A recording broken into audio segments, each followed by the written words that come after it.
एक पंडित जी रामायण कथा सुना रहे थे। लोग आते और आनंद विभोर होकर जाते।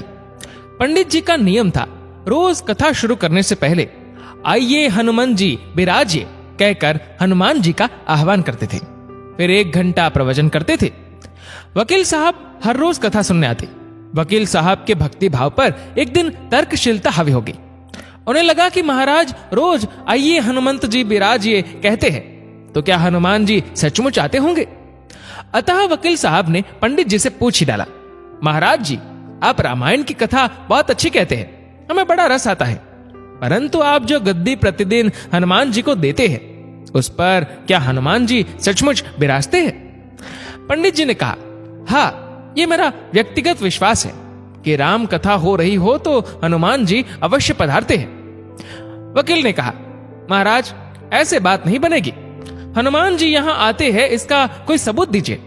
आपको साबित करके दिखाना चाहिए कि हनुमान जी आपकी कथा सुनने आते हैं। महाराज जी ने बहुत समझाया कि भैया आस्था को किसी सबूत की कसौटी पर नहीं कसना चाहिए।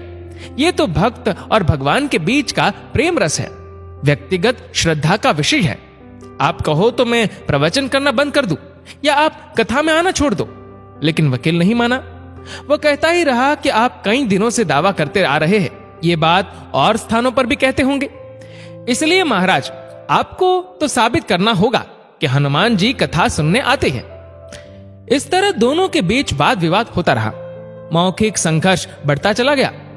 हार कर पंडित जी महाराज ने कहा, हनुमान जी है या नहीं उसका सबूत कल दिखाऊंगा। कल कथा शुरू हो तब प्रयोग करूंगा। जिस गद्दी पर मैं हनुमान जी को विराजित होने को कहता हूं, आप उस गद्दी को आज अपने घर ले जाना। कल अपने साथ उस गद्दी को लेकर आना और फिर मैं कल गद्दी यहां रखूंगा। मैं कथा से पहले हनुमान जी को बुलाऊंगा, फिर आप गद्दी ऊंची उठाना। यदि आपने गद्दी ऊंची कर दी तो समझना कि हनुमान जी नहीं है। वकील इस कसौटी के लिए तैयार हो गया। पंडित जी ने कहा, हम दोनों में से जो पराजित होगा वह क्या करेगा इसका निर्णय भी कर ले, ये तो सत्य की परीक्षा है। वकील ने कहा, मैं गद्दी ऊंची न कर सका तो वकालत छोड़कर आपसे दीक्षा ले लूंगा। आप पराजित हो गए तो क्या करेंगे? पंडित जी ने कहा, मैं कथा वाचन छोड़कर आपके ऑफिस का चपरासी बन जाऊंगा। अगले दिन कथा पंडाल में भारी भीड़ हुई। जो लोग रोजाना कथा सुनने नहीं आते थे वे भी भक्ति, प्रेम और विश्वास की परीक्षा देखने आए। काफी भीड़ हो गई। पंडाल भर गया। श्रद्धा और विश्वास का प्रश्न जो था। पंडित जी महाराज और वकील साहब कथा पंडाल में पधारे। गद्दी रखी गई।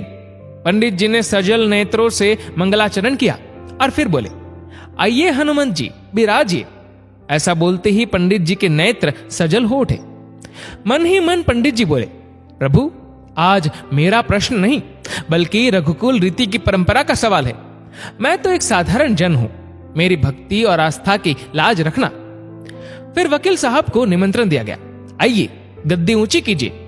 लोगों की आंखें जम गईं। वकील साहब खड़े हुए। उन्होंने गद्दी उठाने के लिए हाथ बढ़ाया पर गद्दी को स्पर्श भी न कर सके। जो भी कारण रहा, उन्होंने 3 बार हाथ बढ़ाया किंतु तीनों बार असफल रहे। पंडित जी देख रहे थे। गद्दी को पकड़ना तो दूर, वकील साहब गद्दी को छू भी नहीं सके।